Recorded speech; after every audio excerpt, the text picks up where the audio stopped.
Hello बच्चों। बच्चों, आज का सुविचार हमेशा अपनी विशेषताओं का प्रयोग करो। जिंदगी के हर कदम पर आपको प्रगति का एहसास होगा। बहुत अच्छी बात है बच्चों कि हमें अपनी विशेषताओं का पूरा प्रयोग करना चाहिए। यदि हम अपनी विशेषताओं का प्रयोग करेंगे तो हमें हमेशा सफलता मिलेगी, उन्नति प्राप्त होगी।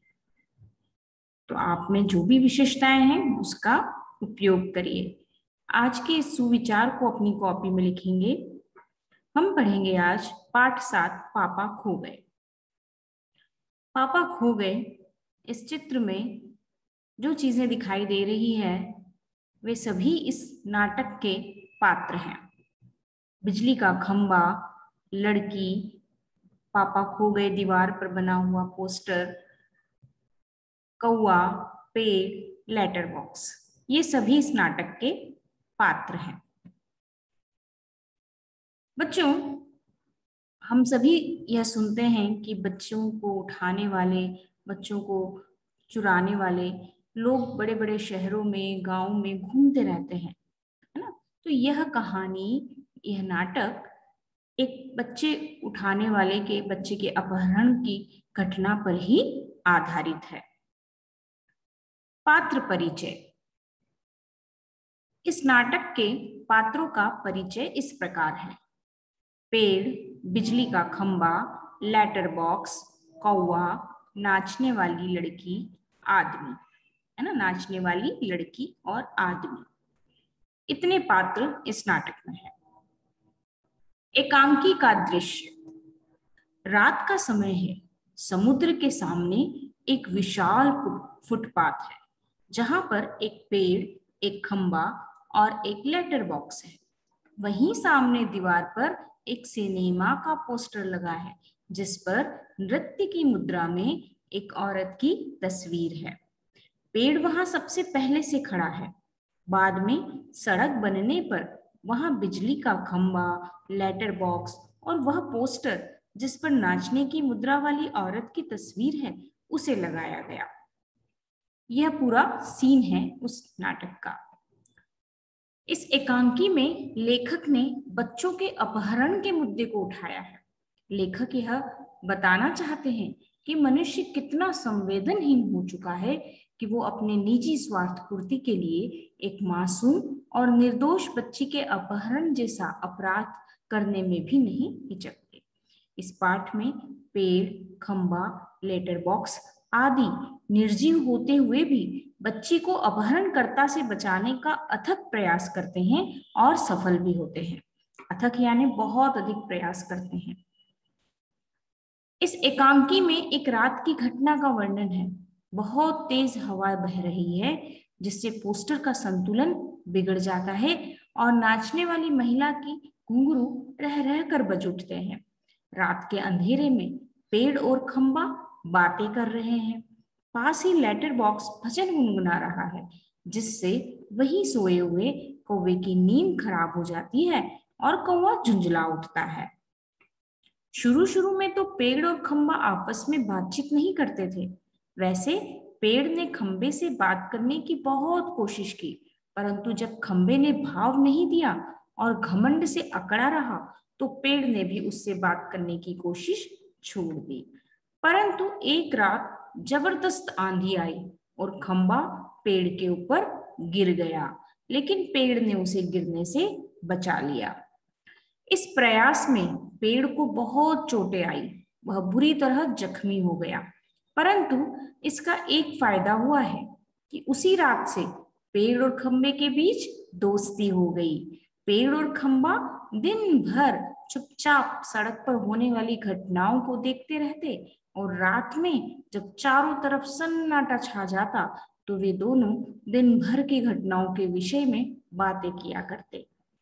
पेड़ और खंबे को रात की अपेक्षा दिन ज्यादा अच्छा लगता है। उस समय सड़क पर जीवन भागता हुआ महसूस होता है। खंबे को एक स्थान पर खड़े रहना अच्छा नहीं लगता, तो पेड़ उसे बताता है कि वह तो उससे भी पहले से यहाँ खड़ा है। लेटर बॉक्स समय बिताने के लिए अपने पेट में पड़ी हुई चिट्ठियां निकाल कर पढ़ता है, जिस पर पेड़ और खंबा आपत्ति जताते हुए कहते हैं कि दूसरों की चिट्ठियां पढ़ना गलत आदत है। जिसका जवाब देते हुए लेटर बॉक्स कहता है कि मैं तो इन चिट्ठियों को केवल मनोरंजन के लिए पढ़ता हूँ, इनमें लिखी बातों को मैं किसी से कहता नहीं। ये सभी लोग आपस में बातें कर रहे होते हैं कि तभी किसी के आने की आहट होती है। आहट पाकर सभी चुप्पी साध लेते हैं। एक आदमी जो देखने में ही डरावना और दुष्ट दिख रहा है, वह अपने कंधे पर एक छोटी सी बच्ची को उठाकर लाता है और उसे पेड़ की ओट में सुला देता है। वह बच्चा चोर है। उसने एक छोटी बच्ची को सोए हुए अवस्था में ही उठा लिया है और कहीं वह जग न जाए इसलिए उसे बेहोशी की दवा दे दी है। उस बच्चा चोर को भूख लगी है, वह भोजन की खोज में जाना चाहता है, इसलिए उसने अपना कोट उतारा और उस बेहोश बच्ची के ऊपर डाल दिया और स्वयं भोजन की तलाश में कहीं चला गया। खंबा पेड़ से कहता है कि दाल में कुछ काला नजर आ रहा है। दाल में कुछ काला मुहावरा है बच्चों, है ना, कि कुछ गड़बड़ नजर आ रही है। तो पेड़ कहता है यह तो बहुत बुरा आदमी है। लेटर बॉक्स कहता है कि मैंने तो सुना है कि इसने इस बच्ची को कहीं से चुराया है। फिर पेड़ कौवे को जगाता है और उसे सारी बात बताता है। लेटर बॉक्स अपहरणकर्ता को गाली देते हुए कहता है कि नासपीटे। नासपीटे एक तरह की गाली होती है बच्चों को। बच्ची को चुराने में दया भी नहीं आई। पेड़ झुककर लड़की को देखता है और कहता है कि बच्ची बहुत ही प्यारी है, न जाने किसकी है। खंबा भी बच्ची को देखना चाहता है परंतु उससे झुका नहीं जाता। कौवा जो अभी अभी नींद से जगा है अपनी आंखों पर पानी का छींटा मारकर आता है और बच्ची को देखकर पूछता है कि वह दुष्ट कहाँ है। खंबा बोलता है वो खाने गया है। लेटर बॉक्स इस घटना से बहुत दुखी होता है। उसकी आंखों में आंसू आ जाते हैं। वह पुनः उस अपहरणकर्ता को गाली देते हुए कहता है कि थोड़ी ही देर में आ जाएगा नासपीटा। कौवा बोलता है कि हाँ, आजकल बच्चा चोरी की घटनाएं बहुत हो रही है, मैं तो घूमता रहता हूँ ना, ऐसा होते देखा है। पेड़, खंबा, लेटर बॉक्स और कौवा बच्ची को देखकर चिंतित हो जाते हैं। बच्ची बड़ी ही सुंदर और भोली थी। वह सब यह सोचकर घबरा जाते हैं कि न जाने यह बच्चा चोर उस मासूम बच्ची के साथ क्या करेगा। वह सब उसकी रक्षा के संबंध में आपस में विचार विमर्श करने लगते हैं। उनकी बातों को सुनकर लड़की जग जाती है। उसे ऐसा लगता है जैसे वह कोई सपना देख रही हो। उसे अपने आसपास हो रही बातचीत को सुनकर आश्चर्य होता है। वह समझ नहीं पाती है कि ये आवाज कहाँ से आ रही है। लेटर बॉक्स उसे बताता है कि वे सब निर्जीव होते हुए भी बोल सकते हैं। निर्जीव यानी उनमें जीवन नहीं है ना। लेखक ने हमें यहाँ यही बताया है कि निर्जीव वस्तुएं सजीव की भांति व्यवहार करती हैं। लड़की ये जानकर बहुत खुश होती है।